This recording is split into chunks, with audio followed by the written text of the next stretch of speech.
O tema escolhido para esses 2 dias, de fato hoje à noite, amanhã, mas com certeza já brota aqui, começa a frutificar, quando nasce a esperança. E nós vamos começar trabalhando um pouco, talvez, as más notícias. O fato de que todas as famílias na face da terra, desde Gênesis capítulo 3, todos os casamentos, todos os pais, todos os avós, nós sofremos em casa, na família. A família é um lugar doce e amargo. Nasceu no coração de Deus em Gênesis capítulo 1, nós não saímos do primeiro capítulo da Bíblia sem Deus criar a família como reflexo da sua glória, a glória de um Deus triuno, da família divina. Logo em seguida, Deus diz que nasce na família missões. A bênção de Deus que paira sobre a família é para termos filhos como adoradores em espírito, em verdade, enviados até os confins da terra, o jardim do Éden expandido de dentro para fora. Hoje à noite nós vamos estudar exatamente isso, Gênesis 1, 26 a 28. A esperança no plano de Deus para a família. Só que quando nós chegamos em Gênesis capítulo 3, tudo desabou. A serpente levantou a sua cabeça, injetou o veneno do pecado nas veias da família e estragou tudo, ou boa parte. E aqui que entra a esperança. Deus mesmo promete que através da mulher nascerá uma semente, somente uma semente. Mas essa semente será a esperança da humanidade, de resgatar famílias, de resgatar indivíduos, de resgatar filhos, que hoje nascem nas garras do inimigo. E nós encontramos nas Escrituras a verdade do Salmo 127:1, se o Senhor não edificar a casa, em vão trabalham os que a constroem. Estamos aqui para renascer a esperança, para nos lembrar do plano de redenção da família, de famílias imperfeitas, sua e a nossa, só do pastor que é perfeito.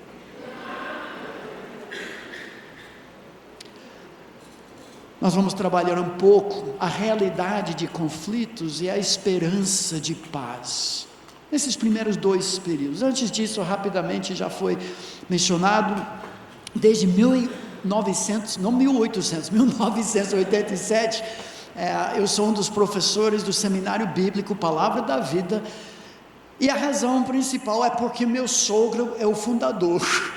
Por isso não me mandam embora, porque ele vai ter que sustentar toda a família, e nós temos muitos na família. 32 anos lecionando, ministrando ali. Também sou pastor, um dos pastores leigos, não remunerados, mas de exposição bíblica, até recentemente pregando boa parte dos cultos da manhã, sistematicamente, livro por livro, Bíblia, versículo por versículo nas Escrituras. É a igreja onde o meu filho, nosso filho, logo se tornará presidente, pastor presidente, mas essa é outra história. Eu sou casado com essa linda jovem, já há 37 anos casados, e ela vai rapidamente apresentar a nossa família. É uma pequena família, brincadeira. Deus nos deu 6 filhos, o mais velho é o Davi, que é um dos pastores lá da Piba, de Atibaia, casado com a Adri, seus 3 filhos. Depois a nossa filha Michele, ela é casada com Benjamin, que trabalha como programador de computadores e também investe 3 dias da semana no ministério chamado Pregue a Palavra, que é lá em Atibaia também. Eles têm 5 filhos. Depois o nosso filho Daniel é capitão da aeronáutica americana, então ele mora nos Estados Unidos, ele e a Rachel têm 3 filhos.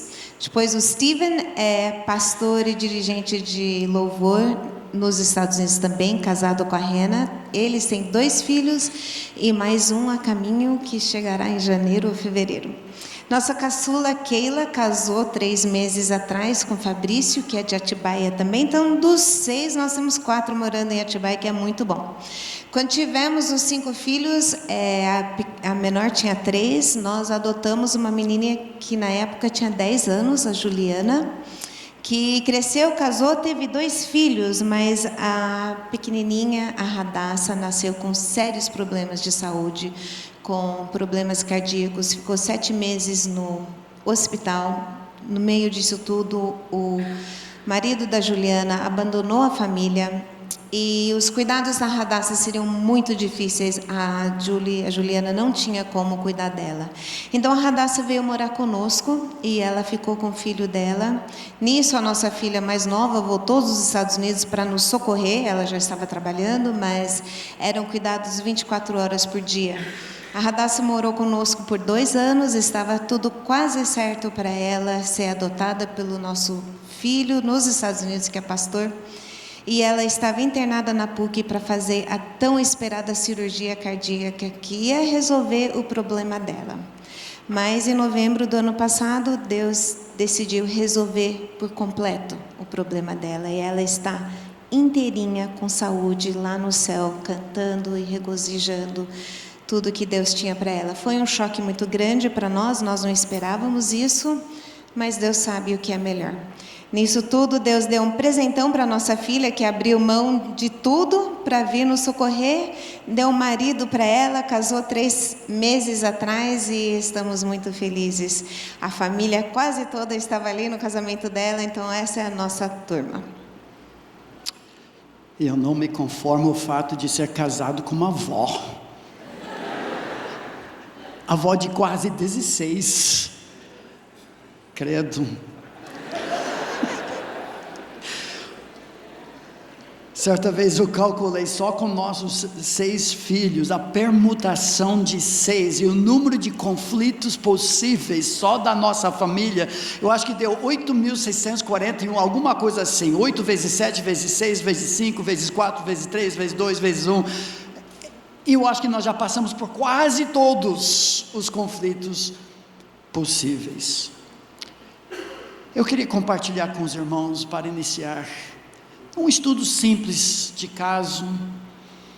Não representa nenhum casal que já acompanhamos e ao mesmo tempo representa todos. João e Márcia são casados há 7 anos.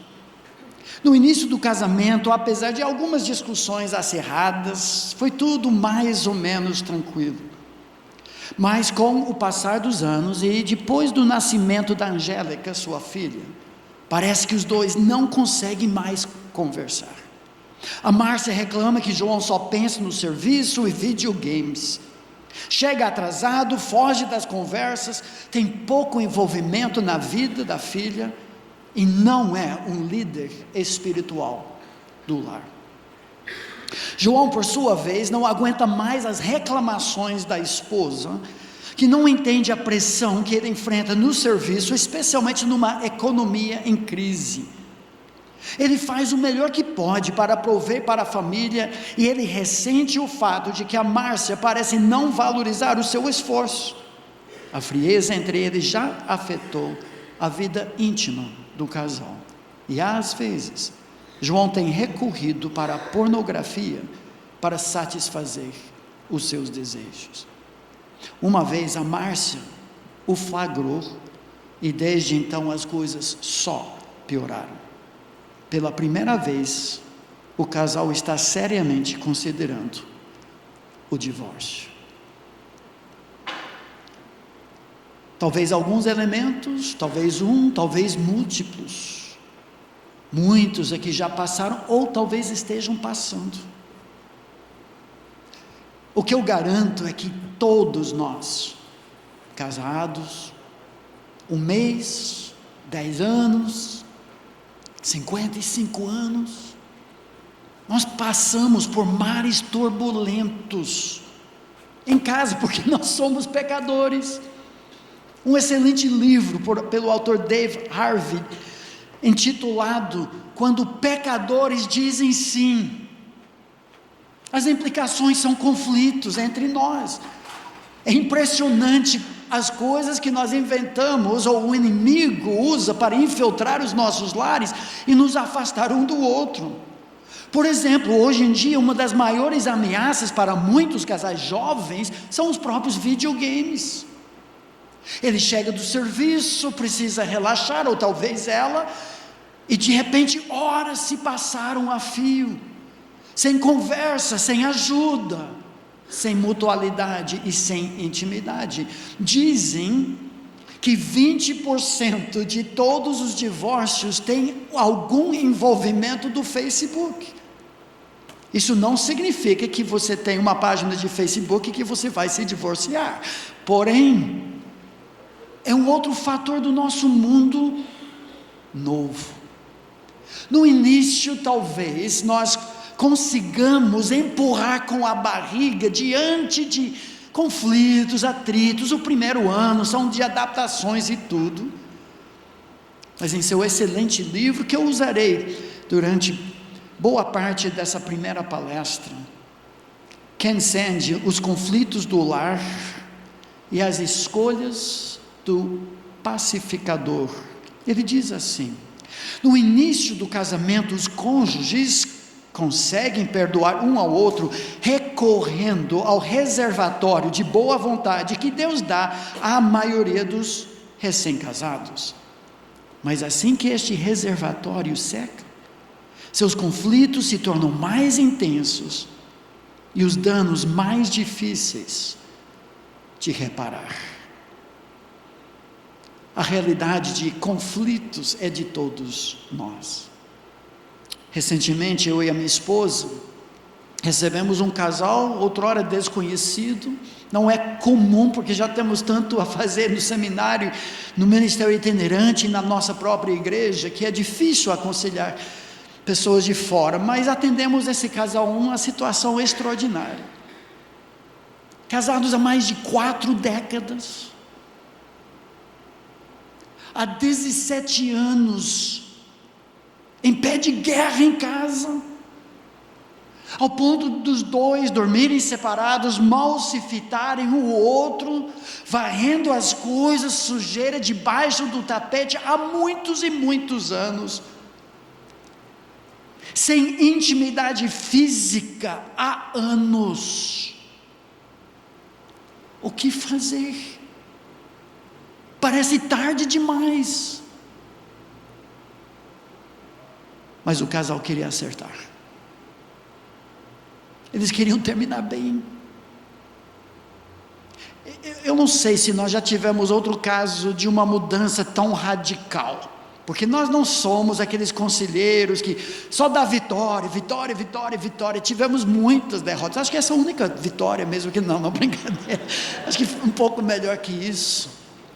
Mas começaram a seguir alguns dos princípios básicos que nós vamos traçar aqui. Não é fórmula mágica e não vem da minha cabeça. Eu não sou suficientemente inteligente, o meu achômetro, a minha opinião. Eu preciso voltar às Sagradas Escrituras, o manual do fabricante da família. Desde Gênesis 1 está falando, e Deus não gagueja quando Ele fala. Ele começa em Gênesis 1 e só termina em Apocalipse 20, 21 e 22, nas bodas do Cordeiro.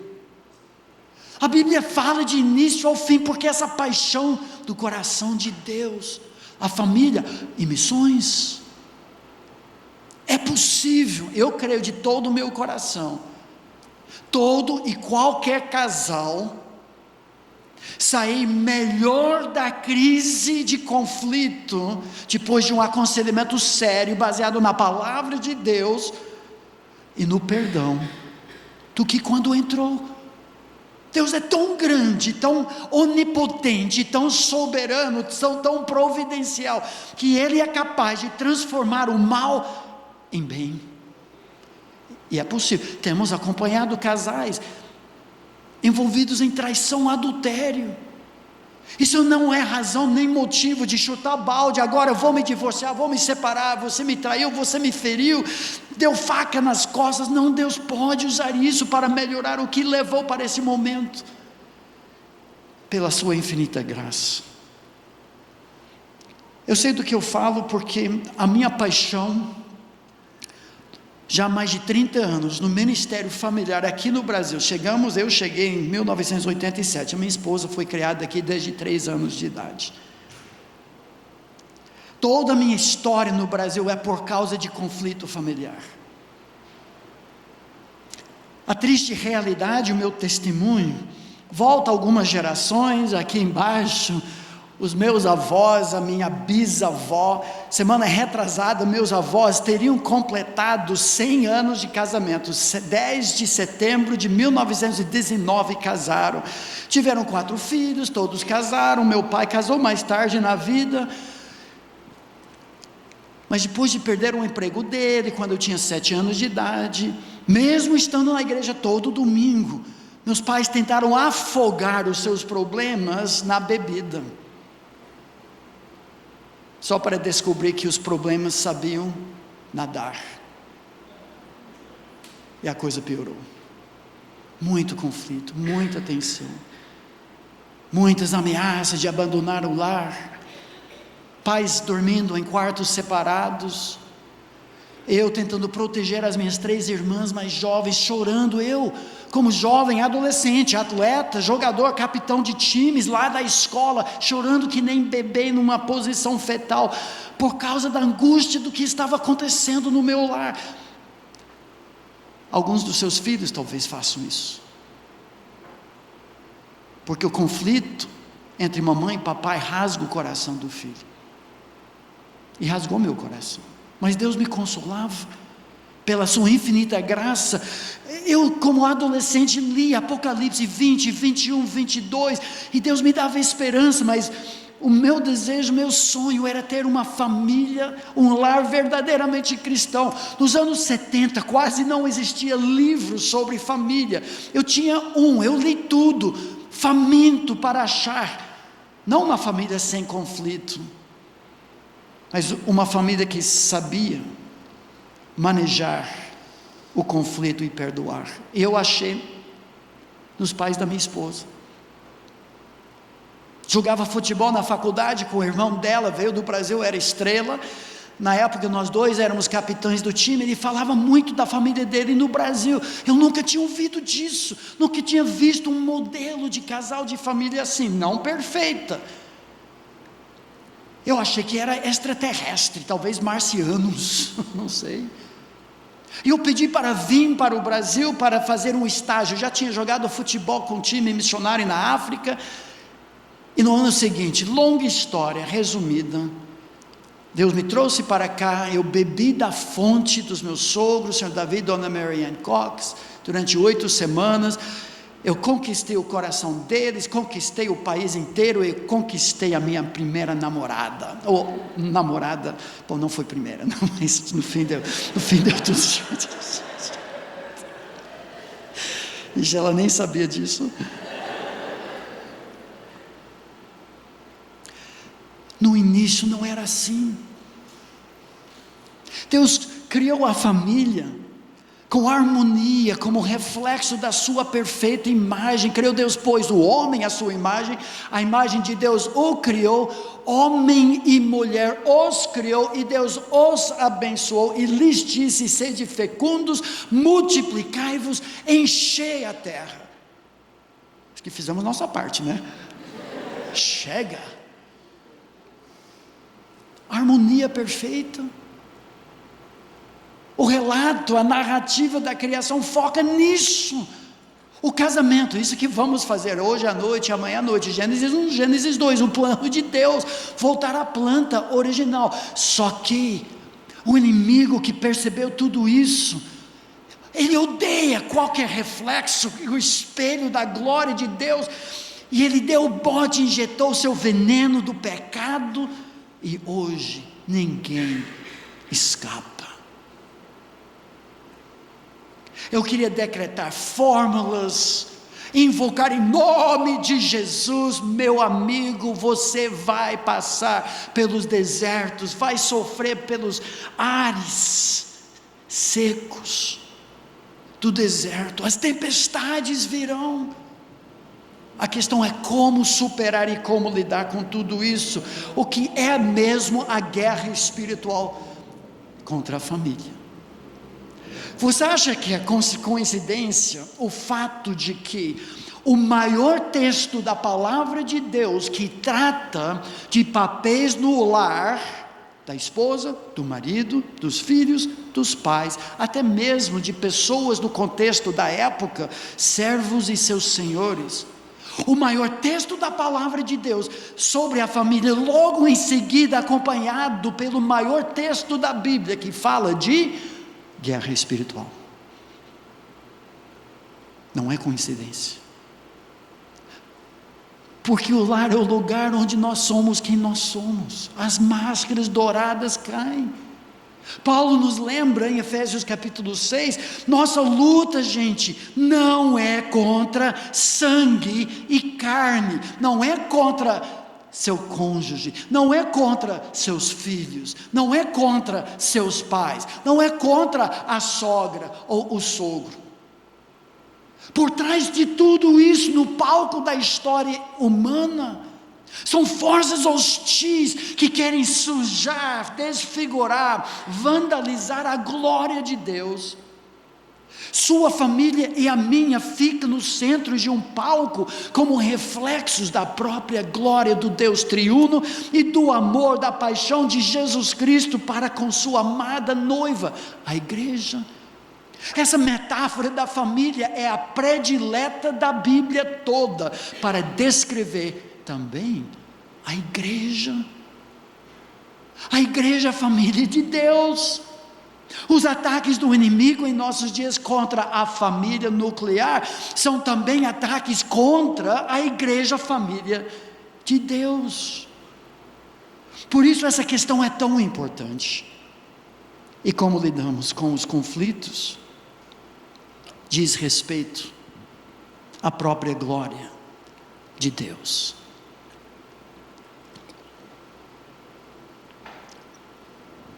Agora, nem todo conflito é ruim. De fato, Deus criou homem e mulher diferentes, complementares de propósito. A complementação não era bom que o homem estivesse só no jardim. Deus o criou para cultivar e guardar o jardim, disse o Senhor Deus. Não é bom que o homem esteja só, far-lhe-ei um capacho que lhe seja tão eficiente. Alguns de vocês já me conhecem, sabem que não é isso. Não. Amanhã veremos mais à noite, na última mensagem da conferência em Gênesis capítulo 2, sobre essa complementariedade, ou seja, o casamento talvez seja, Leandro, eu estou chamando muito para justificar a passagem de avião que você pagou de nós, para nós de Atibaia, porque ela veio junto, em primeira classe, ao meu lado. O homem sozinho não seria capaz de realizar tudo que Deus tensionava para ele. Auxiliador idôneo é um termo extremamente digno, senhoras. Vamos explicar depois, mas a ideia essencial é de um time, de uma complementariedade no cultivar e guardar o jardim. As diferenças não somente nos atraem, mas nos aperfeiçoam. Provérbios diz: como o ferro com o ferro se afia, assim o homem ao seu companheiro, vice-versa. Tem um ditado que diz: se duas pessoas sempre concordam, uma delas é o quê? Desnecessária. Muitos homens só querem esposa, mulher que vai carimbando todas as suas santas decisões.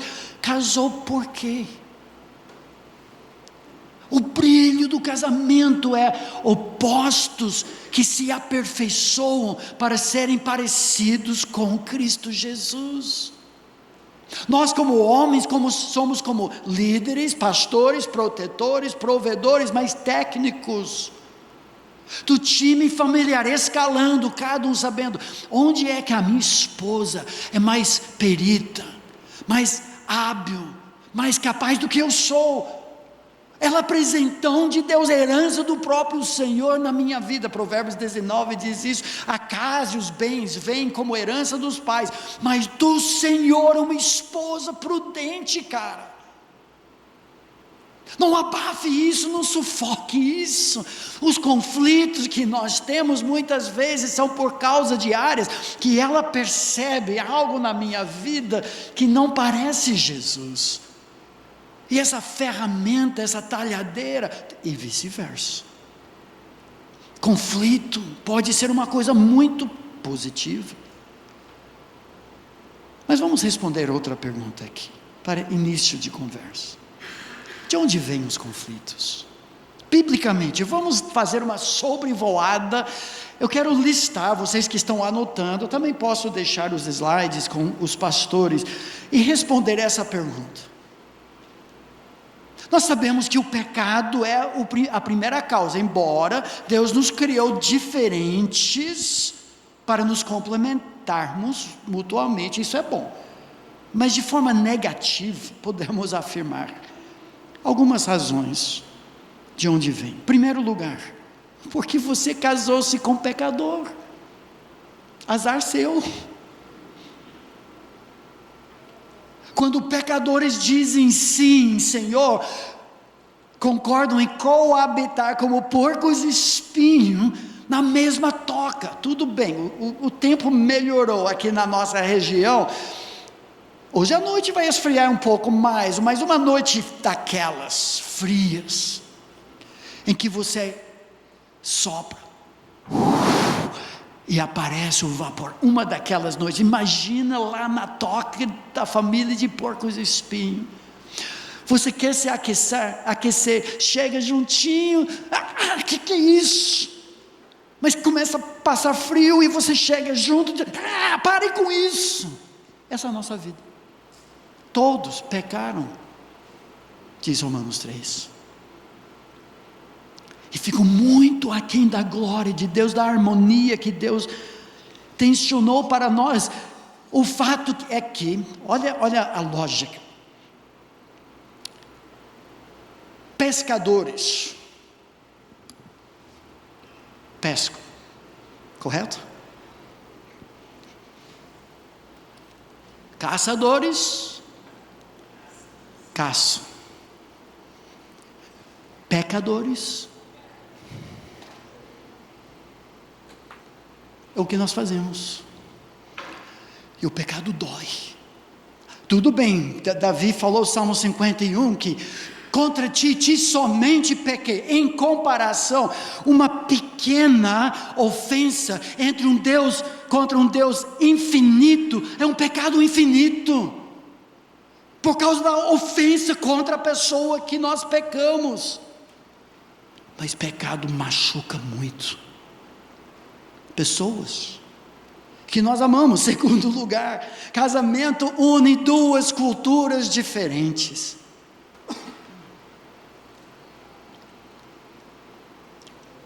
Desde a Torre de Babel, Gênesis capítulo 11, quando as pessoas estavam construindo uma torre para serem Deus e chegar até Deus, and all of a sudden they started talking different languages and nobody could understand what the other one was saying.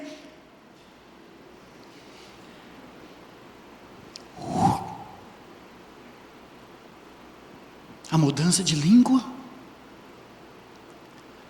criou conflito, criou as culturas, as adaptações, e o casamento une. Uma das razões porque nós recomendamos muito, tentamos praticar isso, que nós chamamos o estágio dos noivos.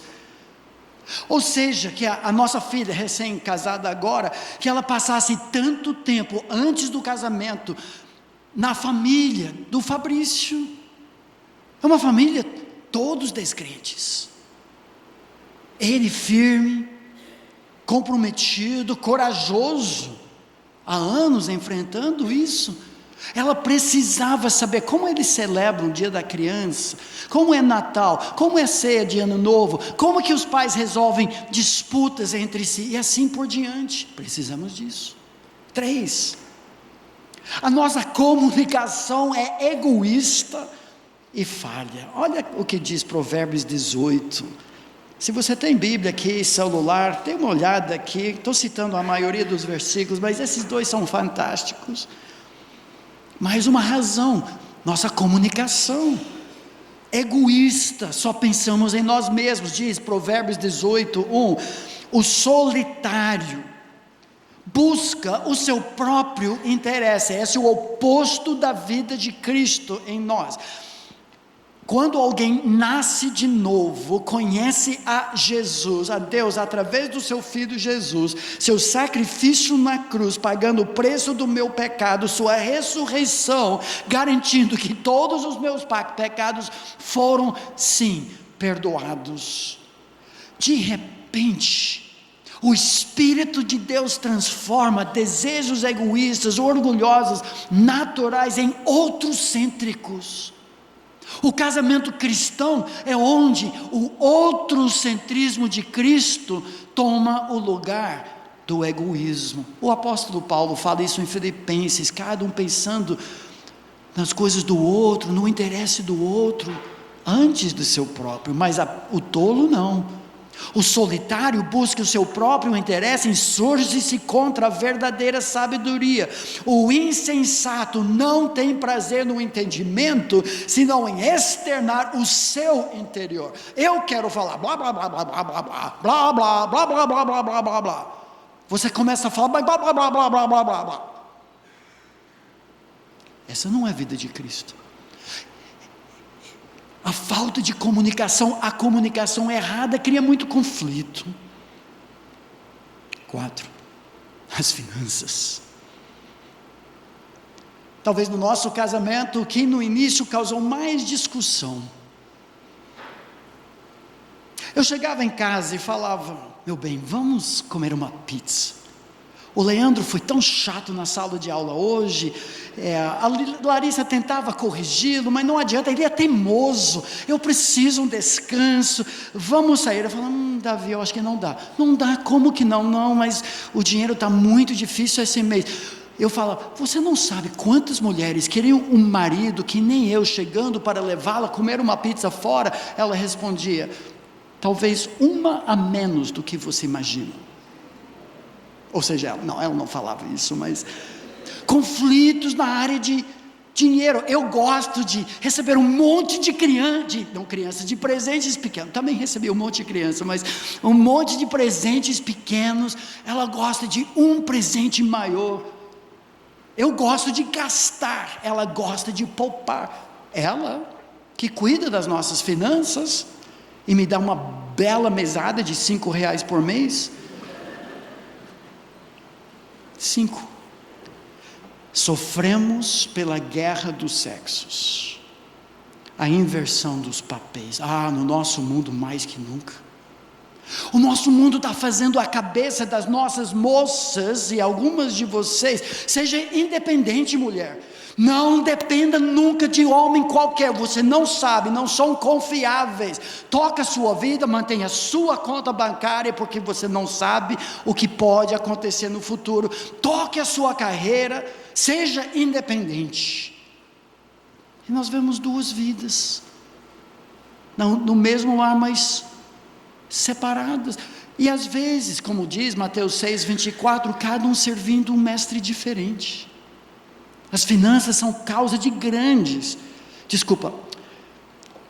a guerra dos sexos agora, invertendo os papéis, eu voltei para a outra ideia, desde Gênesis capítulo 3, é parte do castigo de Deus contra o nosso pecado, ou uma disciplina diária de conflito no lar. Deus falou para a mulher: o teu desejo, mulher, será contra o teu marido, e ele vai te dominar. Deus quer que seja assim? De jeito nenhum, é o contrário do que Deus fez. Mas começou na subversão dos papéis no jardim do Éden e continua. Cada conflito no lar, uma lembrança: se Jesus não transformar nossos corações, já éramos. Sofremos por causa dos papéis: feminismo, machismo. há diferenças grandes também entre homens e mulheres, também entre as gerações. Isso explica parte do nosso conflito com filho adolescente e jovem. 1 Pedro 3 dá uma ordem para homens viverem a vida comum do lar, não à distância, não pondo pão na mesa, o resto do problema de vocês. Ele diz para o homem conhecer a esposa. Gente, tarefa difícil. A mulher não é chamada para conhecer, estudar o marido, e sim o marido a mulher, de tratá-la com dignidade e honra, como vaso precioso. Para isso ele tem que entender a esposa dele, mas as diferenças são tão grandes, demora décadas para a gente começar a pensar, agora que estou entendendo, e muda todas as regras depois disso. Número 7, porque nós somos teimosos e chatos. Essa é a ideia, eu acrescentei, acho que não está naquele livro que eu citei. Às vezes nós brigamos só porque nós queremos brigar. Não tem explicação, não tem razão. O pecado faz com que sejamos chatos, teimosos e batemos pé e somos do contra. Provavelmente na sua igreja você tem alguns assim, que são contra tudo que a igreja quer fazer. Não, eu sou do contra. Por quê? Não sei. Mas eu estou contra. Provérbios 22:15, estultícia, tolice, está amarrado no coração da criança e só piora depois disso. E número 8, somos, por natureza, idólatras.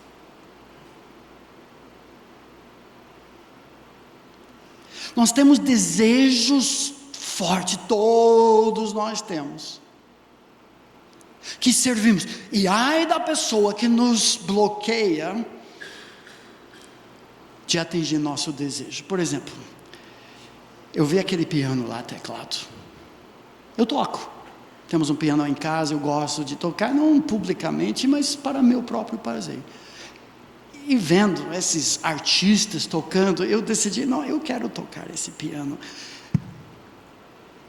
mas eu quero tocar o piano, ela fica na minha frente, sempre que eu quero chegar no campo de futebol, no shopping, fazer aquela viagem, gastar aquele dinheiro, convidar a mamãe para passar 3 meses em casa, e ela está na minha frente. Chega a hora que esses ídolos dominam e eu sou capaz de pecar para ganhar o que, olha aquele passo, não funciona. De onde procedem guerras e contendas que há entre vós? De onde, senão dos prazeres que militam na vossa carne, cobiçais, nada tendes. Matais, invejais, nada podeis obter. Viveis a lutar e a fazer guerras, nada tendes, porque não pedis. Pedis e não recebeis, porque pedis mal, para esbanjardes em vossos prazeres. O reformador João Calvino disse com muita propriedade: nosso coração é uma fábrica de ídolos. Isso cria muitos conflitos, precisam ser destronizados, e são como as cabeças de Medusa, aquela deusa da mitologia antiga. Cada serpente de cabelo que tinha, cortada, brotava mais 2, parece que nós tiramos um ídolo do trono e brotam mais 2. Se você nunca pensou nesses termos, o que Ezequiel capítulo 14 trata de ídolos do coração. Algumas perguntas que ajudam. O que é que eu realmente quero, que eu sou capaz de brigar para receber? O que eu temo que possa acontecer, que iria acabar com a minha vida? Com o que eu estou preocupado? Qual a primeira coisa que vem à minha mente de manhã e a última coisa que eu penso à noite? São essas as coisas que dominam o nosso pensamento e que explicam muitos dos nossos conflitos. Como eu completo essa frase? Se ao menos espaço acontecesse, então realmente eu ficaria feliz, realizado e seguro. E por contrário, eu me sinto frustrado, ansioso, irado ou deprimido quando espaço não acontece.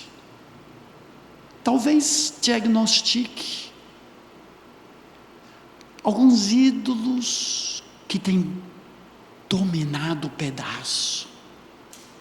E quando alguém entra na frente de você abraçar seu ídolo, principalmente o cônjuge, mas também os filhos, os pais, sai de frente.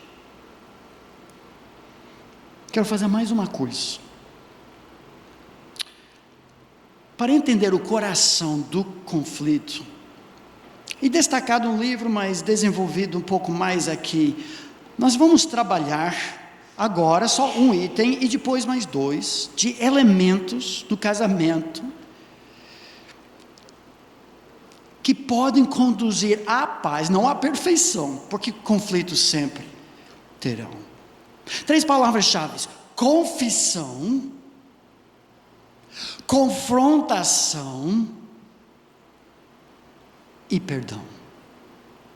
São 3 elementos, fatores presentes, necessários na resolução de todos os conflitos. Eu só quero trabalhar um pouquinho esse primeiro item, ainda temos alguns minutos. Confissão. Quando recebemos, normalmente em casa, um casal passando por dificuldades, quando chegam na nossa sala de estar e um senta de um lado do sofá e o outro do outro, você já se prepara. Quando você abre a conversa e diz: pois não, como é que podemos ajudar? E ela aponta o dedo no nariz do marido e diz: ah, pastor, esse homem que serve como diácono em casa, na igreja, não serve para nada em casa. Olha só, você vai falar agora, você que trabalha na sociedade feminina, fica lá arranjando, enfeitando a igreja, e não sai da cama até 11 horas da manhã, e um apontando o dedo na cara do outro. Eu penso comigo mesmo: eu tenho 2 demônios na minha frente. Saia! Não vou fazer isso. Mas meus amigos, isso começou no jardim do Éden. O homem que cantou para sua esposa em poesia hebraica: tu és osso dos meus ossos, tu és carne da minha carne, mulher, nós somos um, nada nos separa. As próximas palavras que saem da boca dele, diante do olhar penetrante de um Deus 3 vezes santo para salvar a pele dele, ele toma 2 passos, aponta o dedo no nariz e diz: foi a mulher que tu me deste. Que é isso? O que aconteceu? O pecado, o conflito. Quando Deus indagou Adão: que é isso que fizeste? Era hora para ele tomar a frente, confessar o seu pecado. Oh meu Deus, o que deu em mim? Eu sabia da tua palavra, o Senhor me deu instruções, eu passei mal para minha mulher, ela errou 3 vezes ao citar a palavra, eu não levantei um dedinho para interferir, o diabo sussurrando na minha sala de estar. Oh meu Deus, eu só te peço uma coisa: toma a minha vida, mas poupe a vida da minha noiva.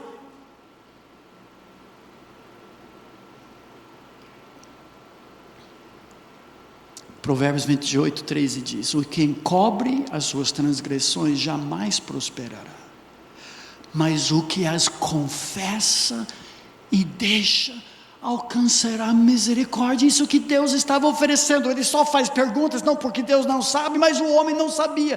Mas não foi isso que ele fez, ele perdeu sua chance.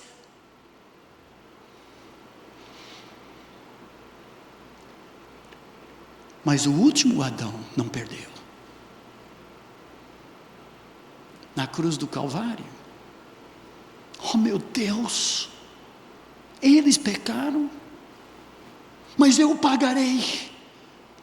Eu só te peço uma coisa, ó meu Pai: toma a minha vida, mas poupe a vida da minha mulher, da noiva,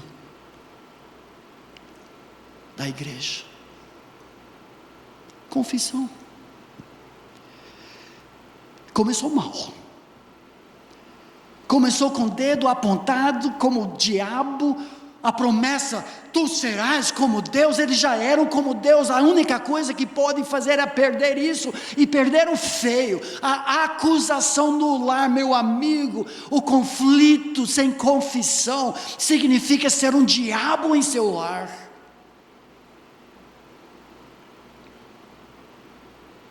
A maioria de nós não gosta nem um pouco de admitir quando nós pecamos. Adão não fez isso, Eva não fez isso, Caim não fez isso. Deus deu chance, mas tal pai, tal filho. As nossas tentativas de evitar a confissão são muitas. Esconder-se, negar, justificar, minimizar, contra-atacar, demonstrar autopiedade. Eu sou mestre de muitas dessas ferramentas na caixa de desculpas, mas não entra alicate de confissão. São muitos os versículos bíblicos que falam sobre isso, mas meus irmãos e amigos aqui presentes, eu queria dar algumas sugestões práticas, baseadas na obra de Jesus na cruz. Certa vez um homem, para quem nós ministramos algo semelhante, sobre o papel do homem, de proteger, pastorear, purificar a sua esposa, mas ele falou: Davi, à luz do que Jesus fez, quando ele tomou a frente, e ele com 0% de culpa, assumiu toda a nossa culpa, e eu como homem, a minha tendência é, eu tenho 5% de razão, mas eu vou defender esse morro até o final. Falou: eu descobri que eu como homem preciso ser o primeiro. Homens, prestem atenção, isso é totalmente contra a nossa natureza. Já vimos isso no pastor, ele recusou admitir o seu pecado.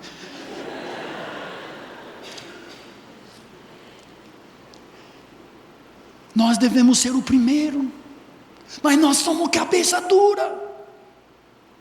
Uma das maiores crises do nosso casamento, depois de vários anos, e a minha esposa, como talhadeira, instrumento, melhor amiga, que Deus me deu para me aperfeiçoar, ela chegou e deu algum palpite. Eu usei todas essas técnicas aqui, até a autopiedade. Você tem razão, eu não presto para nada, eu sou o pior marido do mundo, eu vou no quintal agora, eu vou comer minhoca e morrer. Autopiedade. De repente ela na defensiva: não, Davi, você não é pior, você fica nos 10% pior, mas não é o pior de todos. De repente ela tem que inflar o meu ego, autoestima, autoimagem, tudo isso. Não, meu amigo, confesse, deixe seu pecado. Algumas sugestões para terminar. Quando um não quer, dois não brigam. Provérbios 15, um dos textos mais maravilhosos, bálsamo, é a água para apagar o fogo. Uma resposta branda desvia o furor, mas palavras duras suscitam a ira. Para resolver, confessar: você tem razão, eu preciso de um tempo para rever isso.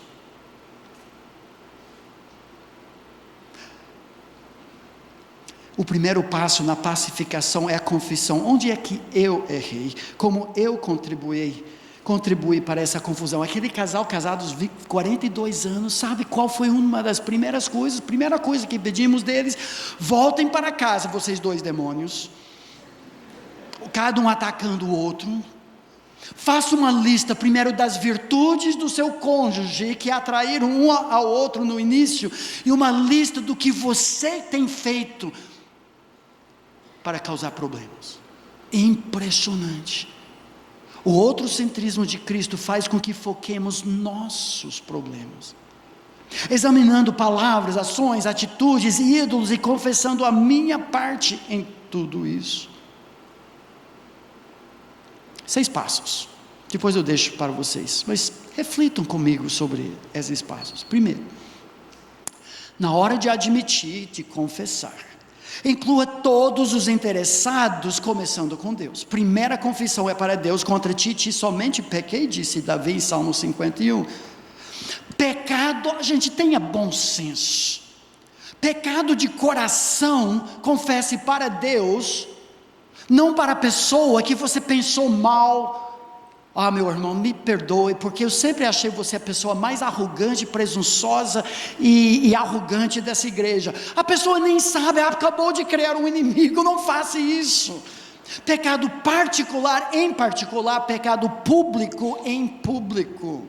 2, evite palavras como: ah, se eu te ofendi, já trocou a culpa para o outro.